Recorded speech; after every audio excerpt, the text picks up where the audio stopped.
ఆదియందు దేవుడు భూమ్యాకాశములను సృజించెను. భూమి నిరాకారముగాను శూన్యముగాను ఉండెను. చీకటి అగాధ జలము పైన కమ్మియుండెను. దేవుని ఆత్మ జలముల పైన అల్లాడుచుండెను. దేవుడు వెలుగు కమ్మని పలుకగా వెలుగు కలిగెను.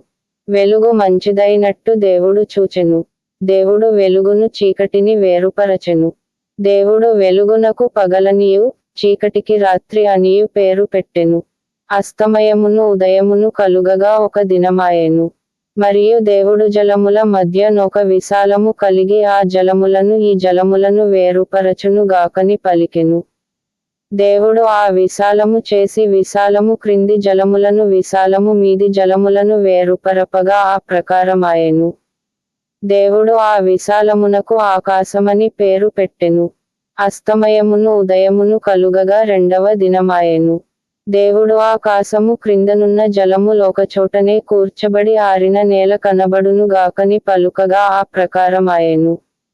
దేవుడు ఆరిన నేలకు భూమి అని పేరు పెట్టెను. జలరాశికి ఆయన సముద్రములని పేరు పెట్టెను. అది మంచిదని దేవుడు చూచెను.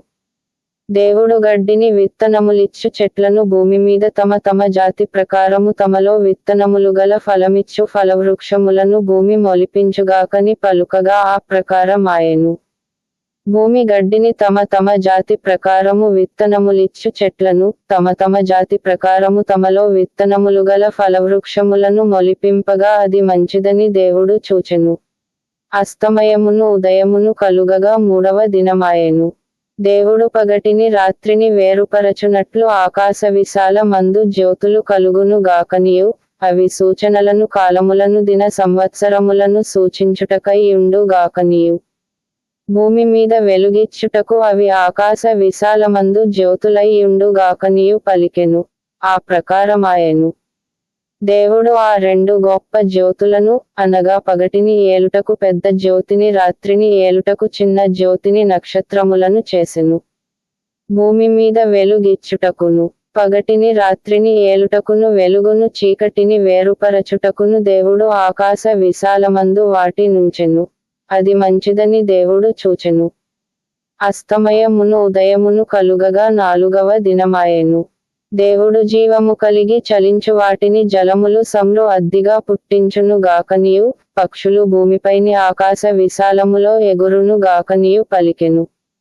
దేవుడు జలములలో వాటి వాటి జాతి ప్రకారము జలములు సమృద్ధిగా పుట్టించిన మహా మత్స్యములను జీవము కలిగి చలించు వాటినన్నిటినీ దాని దాని జాతి ప్రకారము రెక్కలుగల ప్రతి పక్షిని సృజించెను.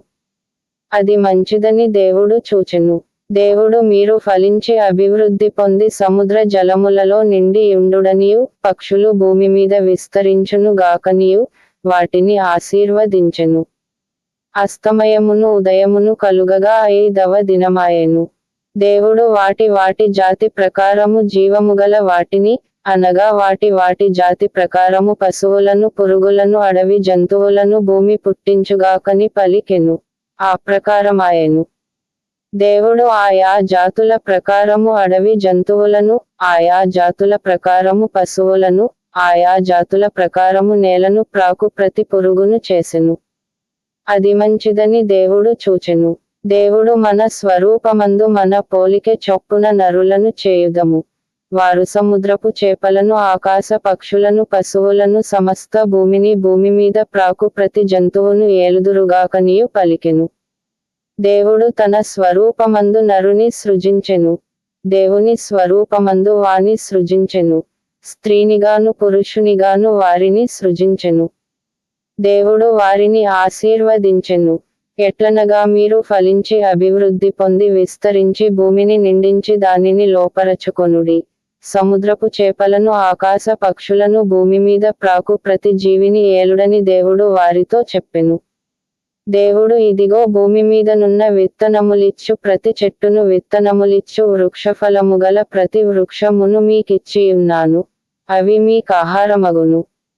భూమి మీద నుండు జంతువులన్నిటికిని ఆకాశ పక్షులన్నిటికిని భూమి మీద ప్రాకు సమస్త జీవులకును పచ్చని చెట్లన్నీయు ఆహారమగునని పలికెను. ఆ ప్రకారమాయెను. దేవుడు తాను చేసినది యావత్తును చూచినప్పుడు అది చాలా మంచిదిగా నుండెను. అస్తమయమును ఉదయమును కలుగగా 6వ దినమాయెను.